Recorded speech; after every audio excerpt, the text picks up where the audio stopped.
Good morning, everyone. Welcome to Good morning. Good morning, Manish. welcome to our very own D2C Desi Beats with Go Desi. We've got Vinay Kothari, who is here to fill up the urban tummies with yummy Desi treats. And in that sense, not just doing that, he's there to empower the rural women who are typically wanting various ways and means, and how their how these treats can reach out from rural kitchens to the urban areas using various means. So without much ado, I'll start with a marketing graduate from Symbiosis. Vinay honed his retailing skills at ITC, over 7 years across various states. Vinay incorporated Go Desi in January 2018.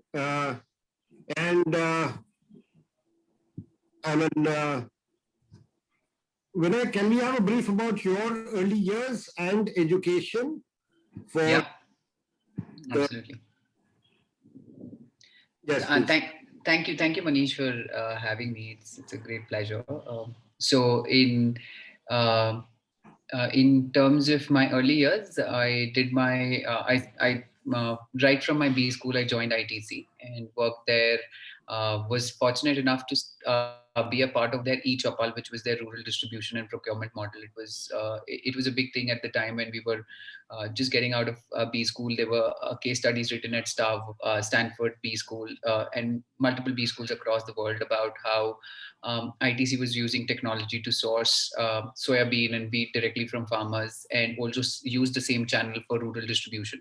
So I was fortunate enough to become a part of that particular project and was part of the first rural hypermarkets which were set up in India, in small cities of MP and UP, and post which I was working in various sales and distribution roles in Bihar, Jharkhand, UP, Gujarat, and then eventually got a chance even to do some marketing where I got into the foods division and was into the marketing function and worked on the Sunfeast biscuits brand. Was responsible for their premium cream portfolio, which involved very successful launches like Dark Fantasy Choco Fills, Farmlight, which was the entry of Sunfeast into the health sector. Post Go Desi, I joined another startup. Post ITC, I joined another startup called Mad Rat Games, where I was brought in to set up their sales and distribution and marketing function. So these were my two employers before I started my own journey as Go Desi. So I mean, those were my early years.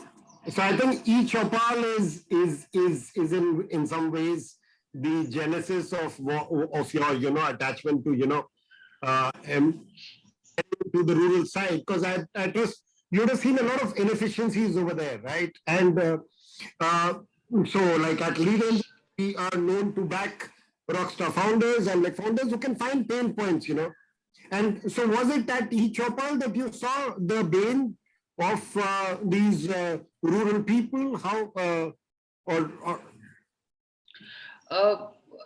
I don't think so. Not really. But what dawned on me was definitely the scale of the market which was available in rural India and the possibilities which were available in rural India, which I think these entire experience that I had was in somehow made me think that it is possible to source, procure, manufacture at large scale from rural India. So I think it might not be the genesis, but it was definitely the foundation for me. Super. So a few facts and figures. There are reports that talk about 100 billion TAM for D2C India. And another lot says $35 billion current existing market of packaged food sectors. This is supposed to grow, as mentioned by the MD of Nestle India, he was talking about this expanding, nearly doubling within the next 5 to 10 years. And the confectionery market is already at more than $2 billion, slated to grow to nearly $5 billion in the same time frame. Uh, D2C brands are supposed to be playing a big role in this market expansion, capturing a lion's share of the new $35 billion that will be coming in. So, any take on these facts and figures, say Vinay? For me, I think the biggest opportunity lies in the packaged food market, or in the packaged brands market, or D2C brands, is the fact that a lot of these industries are highly unorganized, and those highly unorganized and very regional and local. What D2C enables is that these regional and local brands, which would have come up either regionally or locally to fill up certain niche gaps, are now becoming national in nature. So I think that's the key. So even in confectionery, there's a huge unorganized market, which is dominated by Me Too kind of brands, and which reach rural areas or semi-urban areas, and are where your national brands are not able to reach. I think any market which is extremely unorganized lends itself to disruption. That's how I see in India. If you look at the entire packaged food market, is a large portion of it is unorganized, and that I think is the opportunity which lies for any new age brands, whether it is D2C or whether it is direct or through retail. I think both have to be looked at from the channel point of view. What I see is that there are opportunities for a lot of young brands to come up in these categories to fill up certain niches which are not being filled up by the national brands. Very true. And I think that's how Go Desi, our very own Desi brand, providing Desi treats to urban tummies right straight from the rural kitchens. I mean, in this, there's a lot of matter of element of impact also that I see, and yet there's no NGO kind of approach. So what started into say Go Desi, and also you left ITC around 2015. You joined Madras, where you were there for a short stint. What did you do between that time to starting Go Desi? If you could throw some light on that. So between 2016 and 2018, I was mostly just dabbling in different things that I wanted to do when I was not, and things that I was not able to do in my corporate career. So I was looking at I was traveling quite a bit. I was exploring other interests, personal interests. I was also exploring new ideas. Or I was also interacting with a lot of startups in the startup ecosystem, and trying to figure out what is new and what's not new.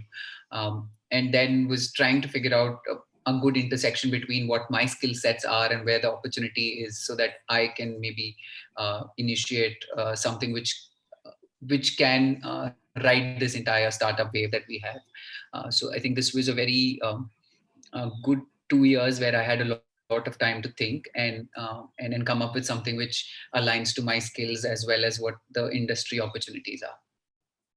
Okay. So stories go by wherein you had. I heard you're fond of trekking also. Is that right? Yeah. Okay. I mean, in terms of the entire genesis of Go Desi, it was. I mean, I keep telling this to almost every pitch that we do and every conversations that we have with anybody. It was never by design. It was more by chance that Go Desi happened. I was on a trek and I found these really yummy pops in a small chai shop in Western Ghats, and I had these products, and the thought was that I'm not doing anything. Let's just pick up around 30 kilos of it and then sell it, and then help the farmer cooperative which was making it. Took around 30 kilos of it and set it up in a flea market in Bangalore, and set it up for 3 days, and we got sold out in the first half a day. And that's how the entire genesis of Go Desi happened, is that that's how thesis became sharpened, right? That there is a huge market for rural or regional treats, not rural, regional treats in urban markets. And if they're packaged and branded in the right way, they have a huge ability and potential to compete with large international or national brands. So that's how Go Desi had started. So, yeah. Okay. And So that jackfruit stick that you took on that fateful day is Yeah. is what got started. But yet, I hear you started with Imli Pop. In fact, so going back to my childhood, um, right when I was a kid, I'm like probably fifth class, sixth class, right through eighth and ninth. I used to love climbing trees, and we had lots of Imli trees in our Mayo campus. Mm-hmm. More than half the times I was found right up the tree. And very soon thereafter, I used to be found in hospitals because too much tamarind, you get a sore throat. And my report cards still today, if I see them, have written on them, that he eats too much imli and gets after that. So yes, imli is something which kids really love. And you started with imli, is that right? Yeah. Any particular thing on that? I think what worked for us on Imli Pops is, or the Desi Pops Imli, was two or three things. One was that this flavor is very underrepresented in the country right now. The tamarind flavor, there are very few products which really give you the tamarind flavor, and tamarind flavor specifically in the south part of the country is extremely dominant. Whether it is Andhra, whether it is Karnataka, so that kind of thing. And tamarind is something which makes your mouth salivate. As soon as you hear tamarind, Yes. almost Oh, yes. everybody starts salivating. Even by the look of tamarind, people start salivating. So it's a um, very exciting flavor in that sense, and people can't ignore it. So that was one. The second part, what worked for us on Imli Pop, is the format. The format of a fruit pulp on a stick was innovative, was different. It made people sit up and notice as to what is this. This is new. So and therefore the trials started happening for product. And when they started trying the product, uh, though it was innovative and extremely new, the flavor was very familiar. As you mentioned that you used to have this as a kid when you were on the you used to go on a tree, and then you must have come down and gone home and had it with some salt or chili. So the flavor was very, very familiar, but the format was extremely new. So we did not have to educate the consumer as to what are they expecting out of the product, but at the same time people were trying it because it was not something which was boring. It was something which was very novel and new. So these were the two key insights that, in the hindsight, that makes me realize as to why Desi Pops has become so successful as a particular category, a particular SKU. There are very few brands which get like 80-85% kind of 85% kind of repeats, and we do get that kind of repeats in retail outlets and retail sales. So that's some of the few insights that I have got uh, from Desi So Pops, and why Desi Pops is so 80%, successful. 80% repeat. So, 3 years back, when you approached us, for seed capital with the idea of not just providing natural candies, I'm like, so for the audience, these are supposed to be purely natural without any synthetic preservatives. Yep, Okay. yep. Uh, and so the idea was not only to provide, regional, all natural desi candies in the hands of urban youth, but also empower rural women Yeah, yeah. uh, to provide them livelihoods, which in a state like Karnataka, especially in North Karnataka, is quite many times it is deprived of rainfall, being on the other side of the Ghats, wherein rainfall is not too much. Uh, what made you approach Lead Angels? And yes, what got you to Lead Angels? Uh, I think what made us approach to Lead Angels was, I remember my first meeting was with Sukriti, who was the Bangalore lead for Lead Angels quite some time back. And we were part of an accelerator called Vadhani Foundation's FMCG Accelerator, which was an accelerator for D2C brands. And Mhm. my interaction with Sukriti was super fast. And I think the entire process, though we were approached by many other the entire process with Lead Angels was super, super fast and super quick. It felt the time that we pitched, I had a discussion with Sukriti, and the time we pitched and the time we got a term sheet was maybe a gap of 15 to 18 days. So I think that was what really got us excited. And Mhm. also everything was very smooth. It was very founder friendly, and this was the first time that I was raising capital, so I was explained term sheet rather than, and the term sheet was very friendly from that respect, as a founder friendly term sheet. So these are the things that really got us to got us to work with lead angels. And even the angel investors who decided to lead the round um, had very empathetic view of Go Desi. We did not have an office back then. We were incubated at IIM Bangalore, and the Right. first meeting we couldn't even call them to our office because we didn't have an office. I was working from. We were packing at my house, and so they were okay enough to actually have a meeting, not for a physical company like Go Desi, which sells products, to have a Mhm. meeting in a conference room of IIM Bangalore. So which kind of showed that they understand what kind of pains do early stage founders go through, and even the questions and there was a clear understanding by most of the backers as to what stage we are in and what can we expect. I think that entire process was extremely smooth for us. And until date, I think whichever conversations that I've had with any lead angel investors have always been enriching in some way or the other. Super. So I can do some callers up, because at Lead Angels, we pride ourselves in sniffing category creators and also seeing, hungry founders who are really, dreamy eyed, hungry for creating something new. And yes, we have found one in you. Uh, so we have Sandeep Ramesh who has joined us. Sandeep Ramesh is a second generation entrepreneur. He is on the board of Nile Limited, which is into lead battery, lead obtained from batteries. They are into processing that. Sandeep, great to have you on the chat. And so you were there on that meeting, right? When this company was presented, when they pitched the first time. What were your thoughts when you saw them say? What were your thoughts when you saw them say presenting for the first time?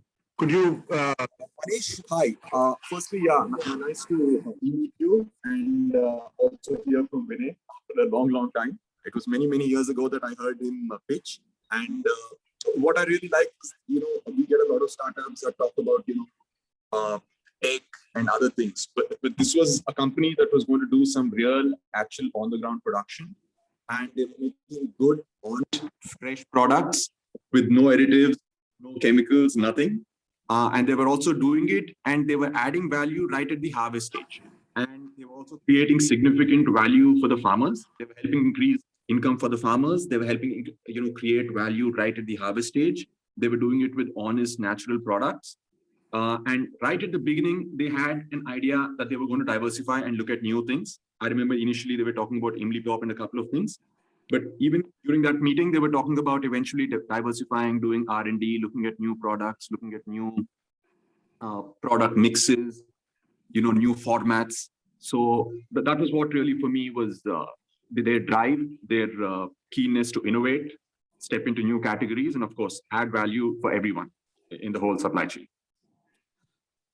Uh, Super. And since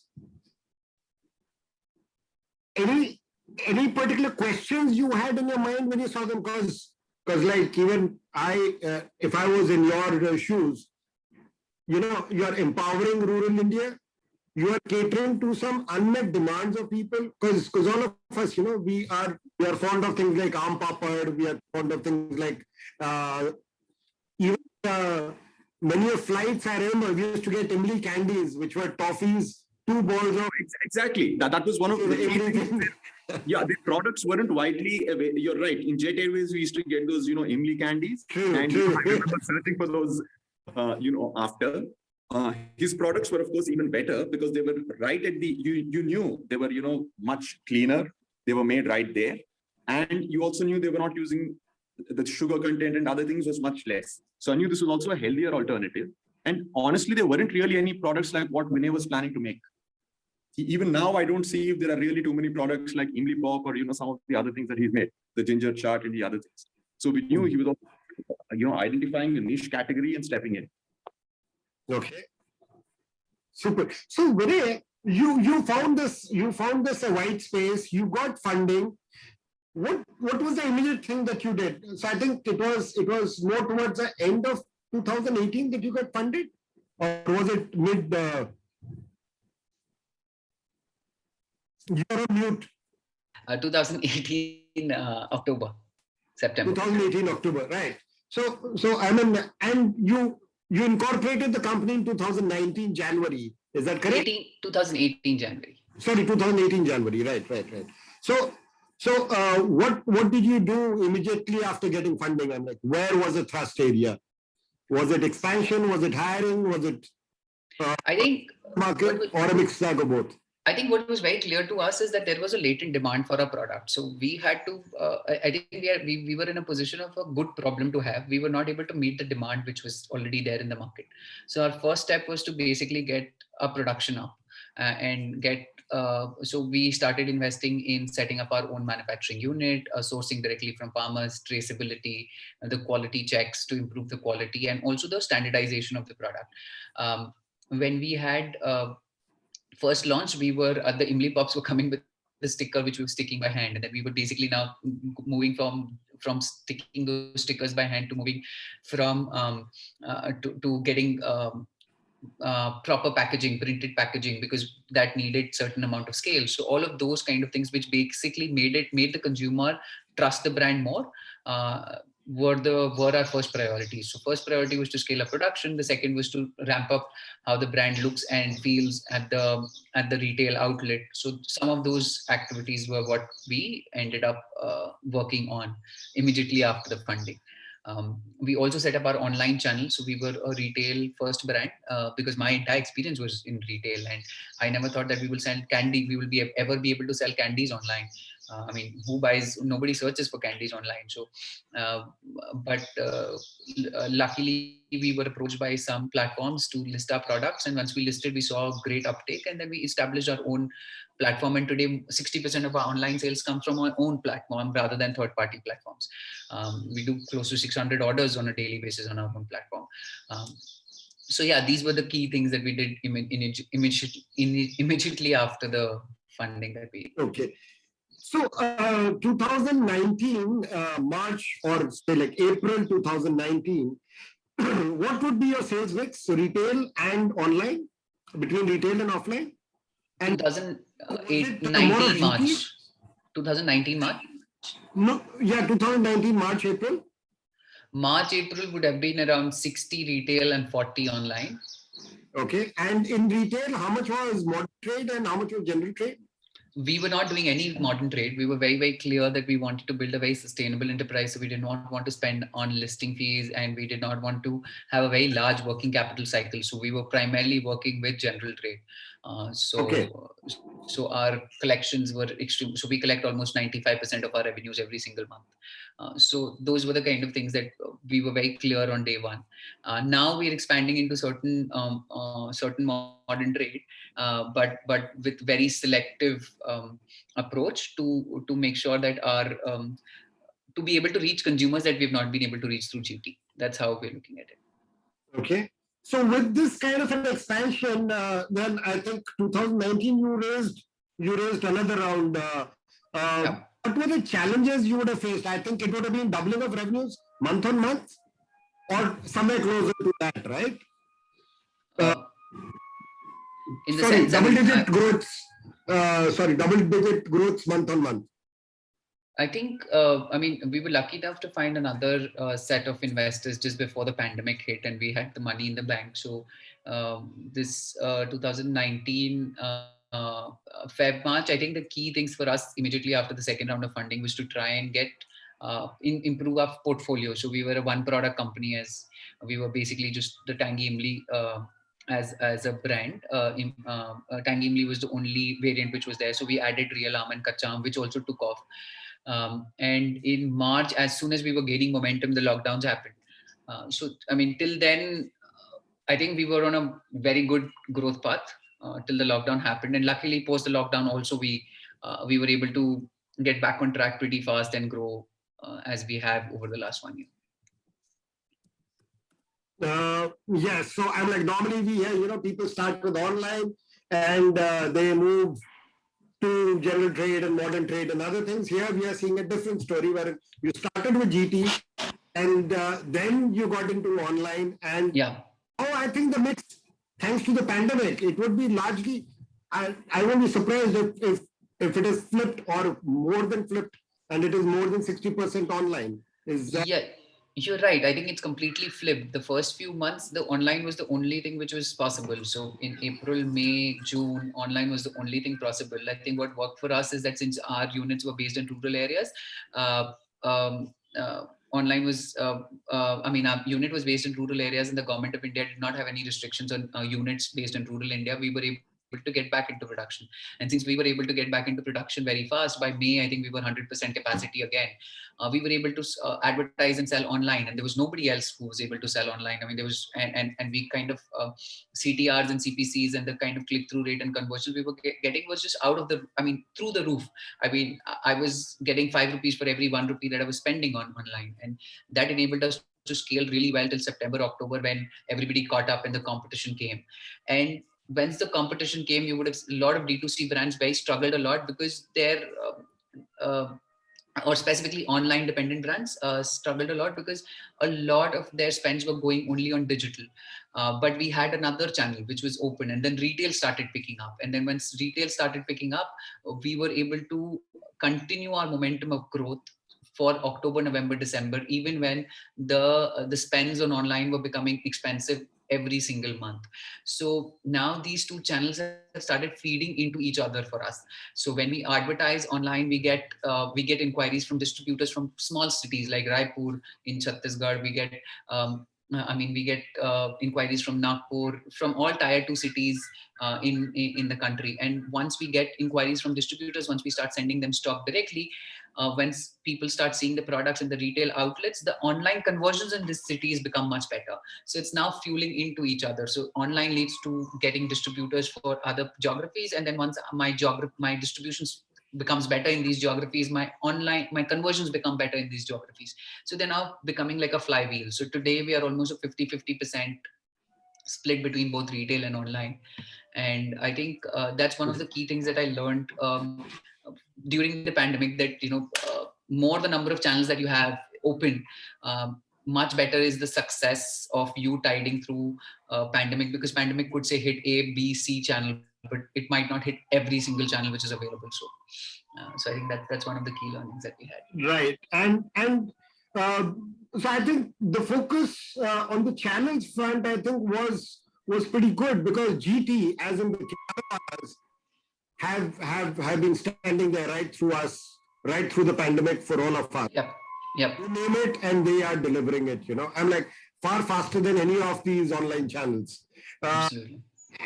And online, because we needed low touch economy, and I mean, digitization really got accelerated since you were there in both these sites. I think that really was. What would have been the growth through the year? I'm like, you started with the X number in April 2020, and what was it in March 2020? So from If you April, can share the we have numbers. grown up. We've grown 4 times. So 4 times in terms of total revenues. 4 times growth for an FMCG company through the pandemic. That is quite a feat. Quite a feat, I'm pretty sure. And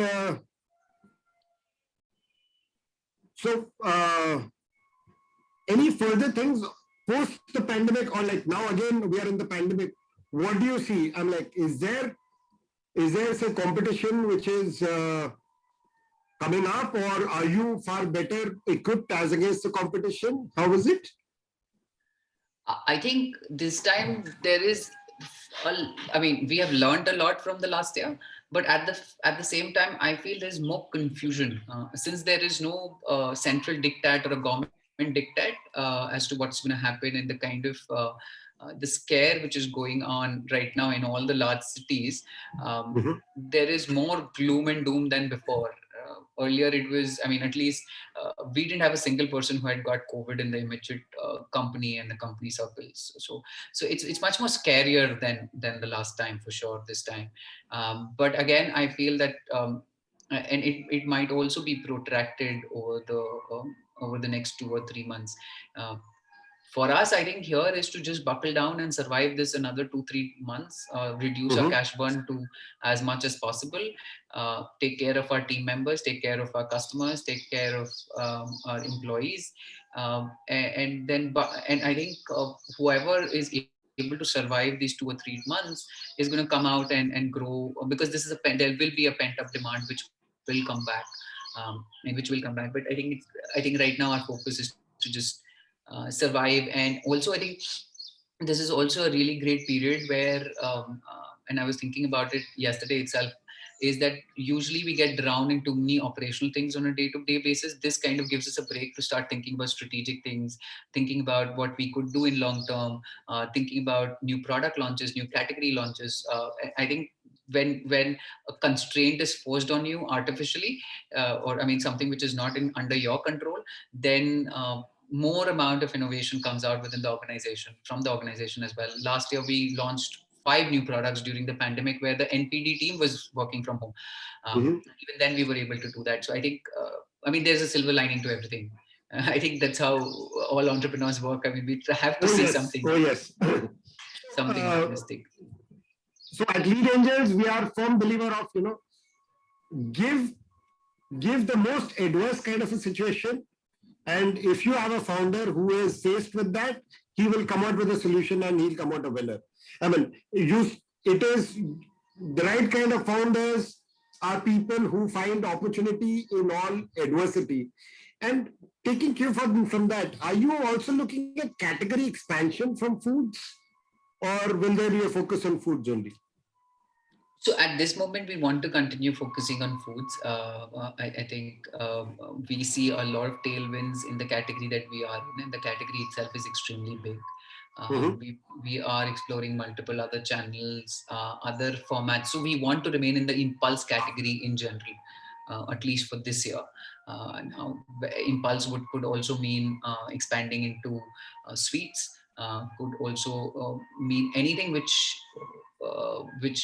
can sell from a cash counter is how we are thinking about our current expansion in categories. Super.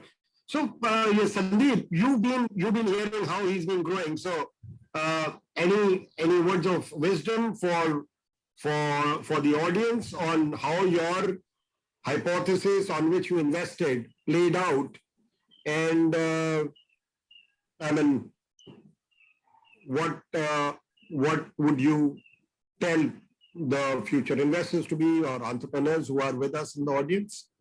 Anything you'd like to share?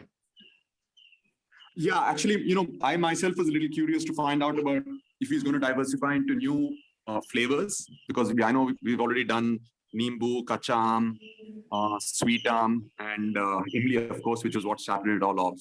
But is he looking at things like maybe guava? Is he looking at pineapple? That was one of my queries.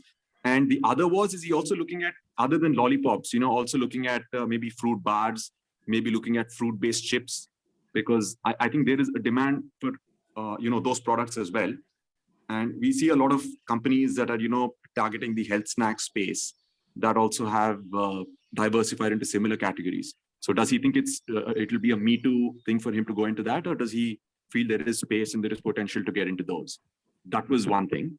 And then has he explored, is there a market also for less sugary, less sweet versions? I mean, with less jaggery, for maybe people who are a little more conscious of the sweet content. And also for distribution and tying up, has he considered approaching, chains like Akshay Patra and, large schools where he can, pitch this as maybe, an end of the meal, healthy, natural sweet, something for children? Is that something that would be possible? Questions for you, Vinay. Yeah, So yeah, I mean, thank you, Sandeep, for all the questions. Happy. So I think there's some really cool category launches that we are coming up with. I think how we think about product expansion is, if you can see, think of a Venn diagram of three circles. One is our back end and sourcing. If our if we have a very, so we have built over a period of time a strong back end and sourcing directly from farmers. So any new product should be at least be able to capitalize that entire strength. The second part is the brand, which is basically taking consumer back to their roots, and the third part is the entire piece on the impact side. So if these are all the three things which are intersecting, that is how we end up trying to figure out our product which is going forward. So the new products which are coming up with, apart from the various flavors, so we are looking at, we should be launching chili guava, jamun, and kala khatta. These are the three flavors which are in the offing as we speak. We have also expanded ourselves into another category called sun-dried fruits, but with desi masala. So we have a spicy lemon chaat, we have a spicy mango chaat, and we did tangy pineapple and pineapple chaat. These are the other three flavors which are already available within the desi chaat as a portfolio. So these are the two existing subcategories. The other categories that we're looking at is the mouth freshener, which is in the north called mukhwas or saunf. So that is an extremely unorganized category and is devoid of any brands, national large brands except say Pass. So that's a very big play for us, and we are. I mean, the idea is how do we make soft cool? How do we make soft liked by say 25 to 35-year-old consumers? So that's another category which we are naming under Desi Mints. It's going to be called Desi Mints, and it's going to be launched hopefully by mid-May. And the other thing that I think a joint answer for your Akshay Patra question and other distribution partners that we're working on, we are coming up with a product category which is like a paste which you suck, which is a rupee 2 paste which you can suck, and it has been fortified with with iron and vitamin D, which is the typical deficiencies that rural kids in India have, and we're Mhm. trying to tie up with Akshay Patra with that to try and give this as an after meal for every single meal that they supply. Their scale is extremely huge. I think the challenge, if we do get through, I think the challenge would be ours to be able to make sure that we'll be able to supply to them at that scale. So I think these are some of. I mean, I don't know if I've answered all the questions. Happy to answer any follow-up question that you have on this. Uh, on the growth front, I mean, what we hear is 25% of your proceeds go typically to the micropreneurs, and there are nearly 150 women who are producing these products in their very own rural kitchens. Is that correct? And all Yep. these are FSI certified. Yeah, so I think I think there is a slight difference in the model. So what we do have is we employ 150 women in the most Okay. rural disadvantaged sections. We have two units which are set up almost close to 6,000 square feet in rural Karnataka, where these Mhm. women who were earlier agricultural laborers come to our unit. I mean, in very hygienic and comfortable work conditions where they manufacture these pops, and then they get paid for manufacturing these pops over a period of time. Every month this money goes directly into their bank accounts. It doesn't is not paid in cash. So that is an additional. So I mean, there is usually what happens is when you pay money to cash to rural poor or rural poor women, the money ends up typically going to her husband or to her brother or to her son, etc. Here it goes directly into the bank account, so they are able to make a lot of save a substantial amount of it. We have seen a lot of asset additions in these households. So we do an impact survey every single month. The impact surveys are available on our website. So we have seen people being able to send their children to better schools, people being able to add more fruits to their diet, families being able to add simple modes of communication of transportations like a moped, a scooter, a second-hand scooter, a second-hand bike. So these are some of the impact that we've had. and how I think I would also like to point out here is that the way we look at impact. So we don't look at impact as that we are doing them a favor in trying to set up this unit at a rural setup. But I mean, there was no other way for us to build this brand. So when we say Go Desi, when we say that we are connecting to the roots, when we say straight made by hand, when we say that I mean, this is all original, authentic, and traditional. If we do not manufacture it in rural areas, if we do not manufacture it in the same traditional methods that we've been able, that that those regional areas have been doing for a long period of time, the consumer will see the difference, and the consumer will be able to identify that the brand is not walking the talk, is not speaking. I mean, it is just another brand which is talking about being natural and being straight from farm. So I think this is more than the impact. This is our core part of or piece of our strategy or piece of our flywheel. There was no other way for us to do this business. So I mean, as much as we give them income, they are a very strong part of our strategy for our brand and for our story. And that's why I think we've seen some degree of initial success with our products and brand. So I totally read you. It is very similar to having at a food court from a Haldiram. While if you're having the original say Golgappa at Nai Sadak Chandni Chowk, the taste is totally different. I'm like, so the authenticity that you get at the Nai Sadak one, you would never get in the food court, even if it's a Haldiram or a Bikaji. I totally read you. With that, we come to some of the Q&A from the crowd that we have over here. Divyanshu Tambe is asking, how did you go about building your team, including co-founders and especially your number one hires, your first 5 hires? How did you go about that? For us, I think luckily, when I started out, my sister, she is an ex-KPMG, she joined me. So I mean, I think she joined me because she identified with the cause that we were trying to build on, and with the entire no non-zero sum capitalism that we were trying to build this enterprise on. So I think that was an easy win for me specifically, and therefore she was able to come on board as. But the other 3 hires or the core team that we currently have happened through our network. Through my immediate network in ITC. So I was connected to these people when I was working at ITC. When I reached out to them that this is what we're building, they were more than happy to join me. So that I think references and connects become an extremely important way of building your N-1 hire or core team members. The other way which worked really well for us is that we hired. I think in the journey you also get lucky. So for example, our head of operations joined us as an intern. He was extremely young, and the way he was able to scale up as we scaled up, again, I mean, gave us an opportunity to add him into the core team.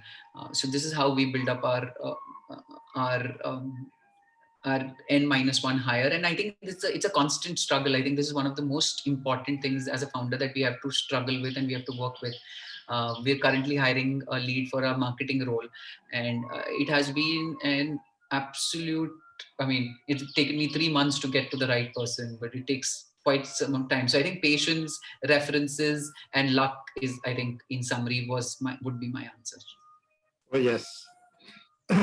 And so they also say, that the difference between an entrepreneur, like some people say that, being a successful entrepreneur is being at the right place at the right time with the right persons. But also, if you are a true entrepreneur, you ensure that you are at the right place at the right time with the right people. I'm like, you ensure that you are at such places. I'm like, so when he got through, say, Vadwani Foundation, I mean, that's where he was spotted by Sukriti from Lead Angels. When Sukriti spotted him, then people like Sandeep Ramesh saw the opportunity to invest in him. And now that he is there where he is at, I'm like, again, he'll be looking at the growth opportunities in a very similar fashion. And mitigate the inefficiencies that are there in the whole supply chain. That's essentially what entrepreneurs do typically. Okay. Now we have this question from Abhishek Bandari.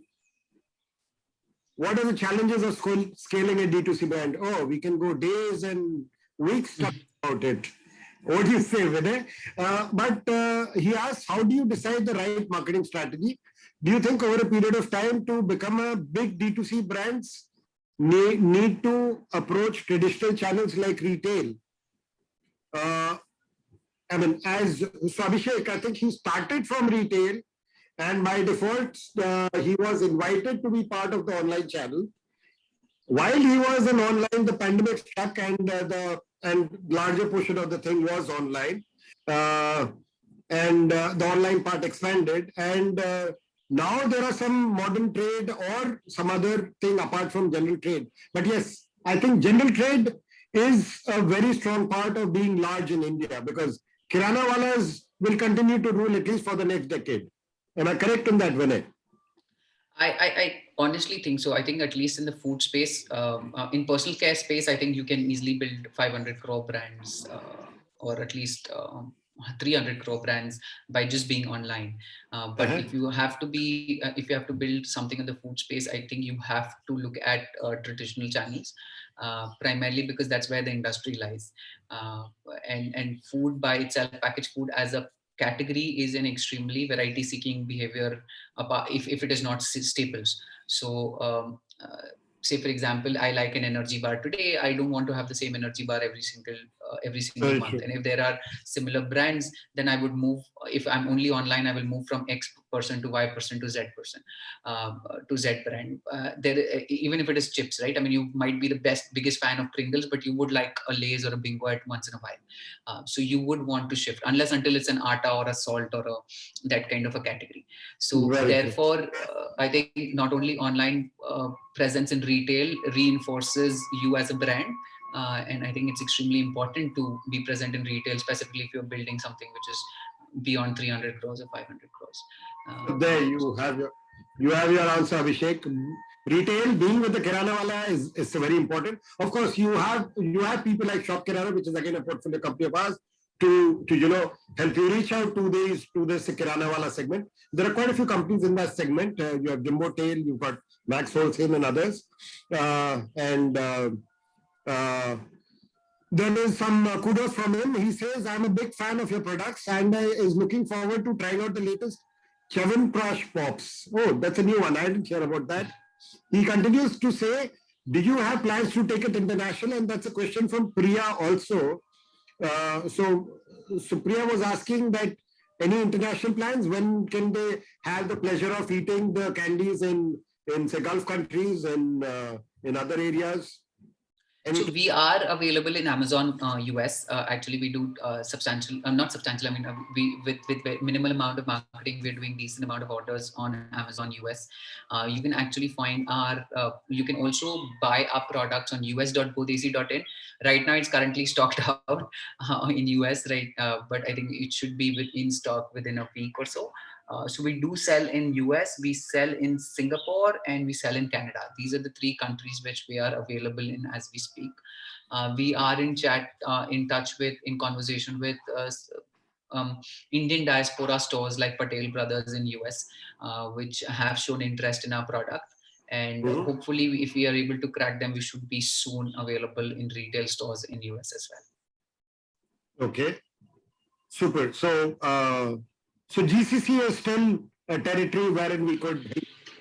Yes, we're not yet in Gulf. We are trying. So we've done the translation based bit in Arabic and everything. I think it should be available. I'm hoping 2 months down the line we should be in. Super. We have quite a few of our members from the GCC.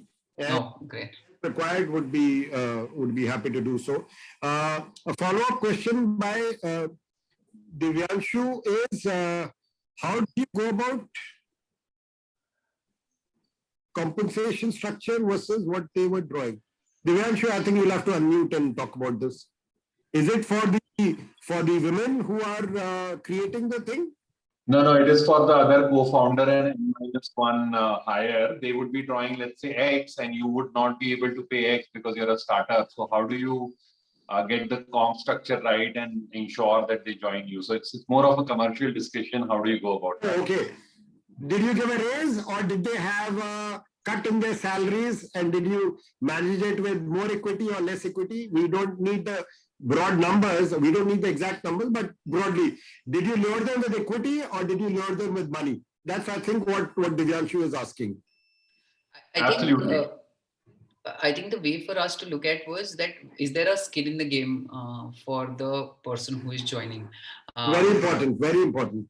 So, and specifically if it's a leadership hire, so if so just, I mean, giving again a hypothetical answer, if somebody is moving from X location to Y location to your location to join you, then that itself is a big step in skin in the game, right? I mean, if he's leaving his family or she's leaving her family and moving all the way to your city to work for you, that itself is a big step, shows a big commitment and shows big skin in the game. And therefore in that scenario we did not end up asking for a cut. We actually ended up giving a higher compensation than what was offered. However, what we also try and do for N-1 hires, and these are things that we've just started to put structure in, because we've just started to become, our size has just gone beyond 25 people, I mean 25 in the managerial level. So now we've started to set up incentive structures where variable pay is a substantial part of the entire compensation. So I think that is another way of trying to structure the compensation, where variable pay also incentivizes the performance of an N-1 structure. And ESOPs is a given. I mean, I think we haven't given ESOPs to the lowest level in the company, but I think within a year or so, we would be in a position to be able to give ESOPs to every single member of every single employee in the company. So I think ESOPs are a given. But in India, unfortunately, people do not get motivated by ESOPs. Most of them don't understand ESOPs, and very few people get motivated by ESOPs. Okay. So a follow-on question from Abhishek was, no, is that Abhishek? Or? Yeah, that. So he's asking, I mean, do you offer free shipping? Well, if I can answer that, because I've also bought products. I buy it from GO DESi, there's a certain discount. And yes, if I use a Lead Engines code, I get further discounts. So Lead Engines members can reach out to me. These offers are typically there on our newsletters also. Yes, I think a lot of people have come to us that, wow, I'm like, this is a great candy and I would love my kids to have this. No preservatives, all natural. And, I mean, it is something which, takes you back to your early days, to your childhood. I mean, anything you'd like to add on that? Shipping is free for Amazon also. I have not tried it on Amazon, because if you have to use a Lead Engines code, then it has to be on the site only. You can't use it on Amazon. Is that correct? Yes, I mean the code is only active, I think, on our website. We do not have so our shipping is included in the product cost itself. So we do not essentially add a shipping cost when you are buying from us. On Amazon, we do not really have a control. So depending upon which area you are buying from, are you a Prime member or not, they charge the shipping fees, because we sell outright to Amazon right now. Okay. So I think we are good to go. So Priya adds on to it that great news. They are waiting for it in the Gulf country the moment it starts. And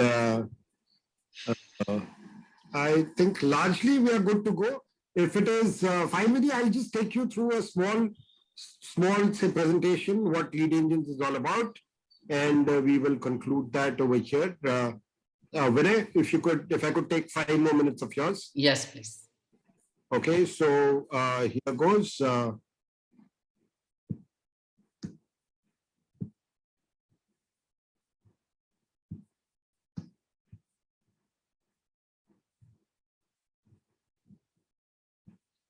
So, yes, here we go. Lead Angels network is all about startup investing, but we go beyond angel investing and engaging with startups. And like as he came in, when I came in, he was a small little sapling, which you really need to take care of. And startup is essentially a temporary organization in search of a repeatable, scalable, sustainable business model. Okay. Uh, the moment it is given proper care, nurturing, and help, provided the right kind of resources, it could grow into a redwood giant, which have diameters of 30 feet, 40 feet kind of thing. And that is exactly what happens in the startup side also. Globally, we've seen Amazon, Uber, Facebook, Google, Twitter, Airbnb, and the likes grow from small little things, just a mere little sign of a search box, to something which is there all encompassing across the lives. And similarly, in India, if you see, there are n number of opportunities because a number of problems exist. You got traffic, you got crowds, you got lack of infrastructure, you got cash economy, you got roads which are filled with potholes, and you got trains which have got people sitting even on the top of this thing. So essentially, there are no demand constraints in India if priced correctly. What we will see is that you could actually become a major player in that category, or you could create something very interesting over there. That's why, F&B, like the case in GO DESi, and of course, the financial services, housing, edtech, and transportation all provide white spaces for people to really grow and have have nearly 3 to 4 winners, not just monopolies, like the way it happens in the developed countries. Indian logic for startup investing, just in April, we've had six unicorns within 4 days. 10 unicorns in 2021 till date. 11 Indian startups had become unicorns in 2020. We started the year with 37 unicorns, and right now we are at 47. I don't know. It's quite possible while I'm talking, there could be 1 or 2 more being added to it for all that, because India presents one of the largest consumer base, which is for global companies and Indian companies to tap. Okay, what are the benefits of angel investing? As Sandeep was saying, he is supporting entrepreneurs who are making a difference, providing impactful, say services. You are providing guidance to startups for improving financial and social returns. You're learning about new technology application, new business models, and you also have a potential for hyper returns, estimated IRRs of around 20 to 30%. Put that over 5 years, and you could be looking at something which is nearly a 10-bagger, which is a possibility, of course. And what are the challenges faced by an angel investor?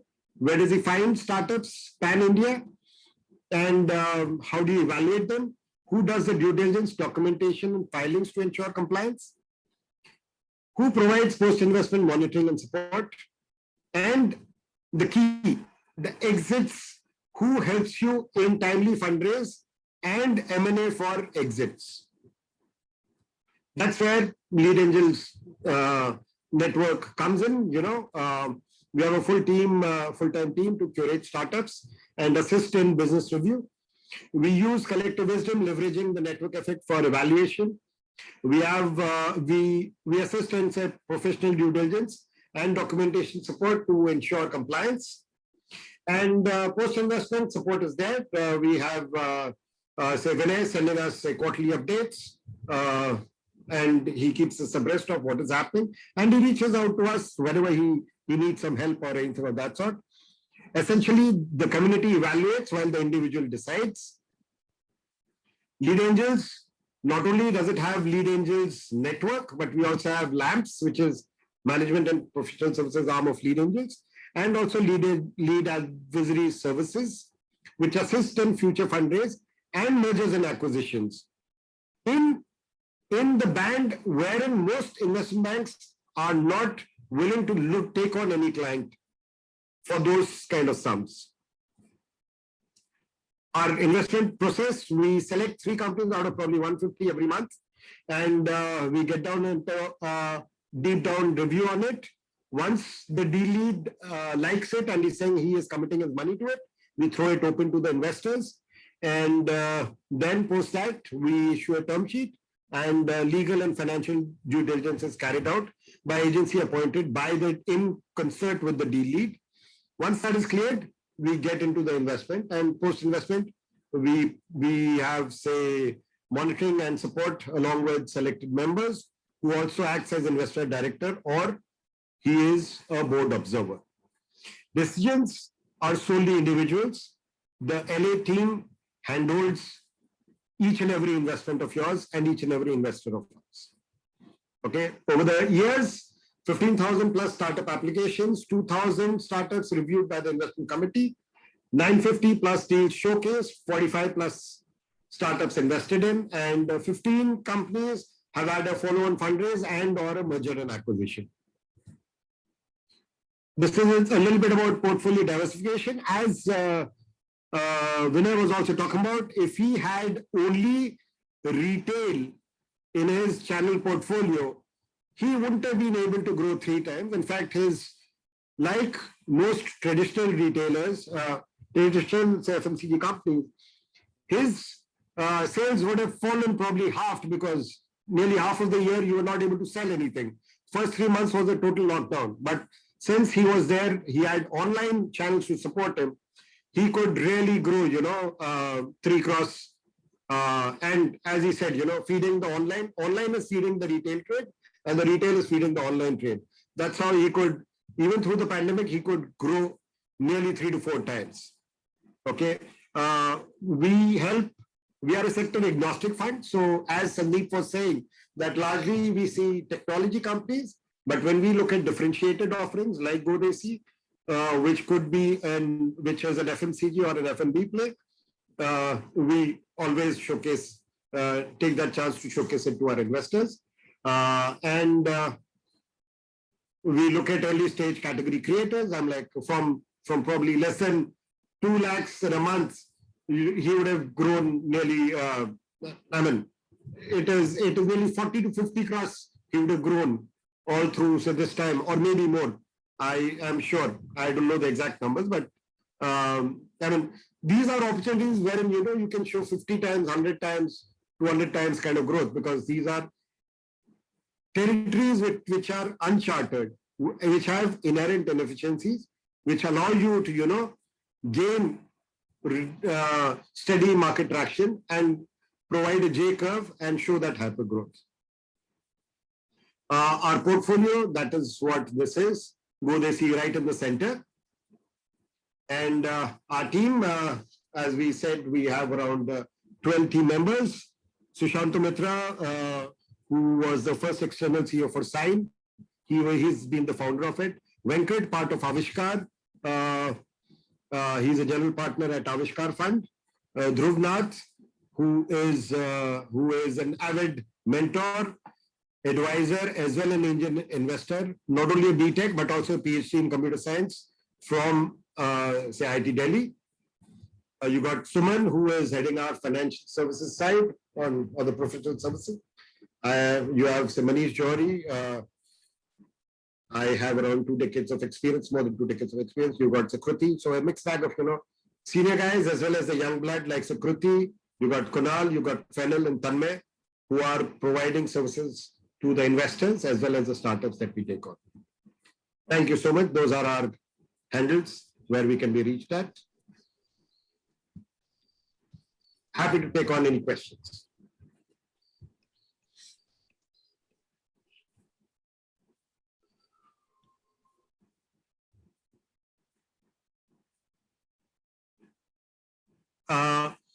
So Vinay, if it is fine with you, can we put this on YouTube? There is a demand from people. Can we put it on YouTube? Yeah, if it adds any value, for sure. Okay, super. Thank you so much, Sir Vinay, for your time, and good to have all of you. Say Jayant, Davinder, Saurabh, Manutosh, Titus, Advait, all of you, and Sushmita. Good to have you with us. Thank you so much. There's a feedback form. If you could please fill it out, which is there in the chat side. And so Vinay, good to connect with you, and thanks for the time in these trying times.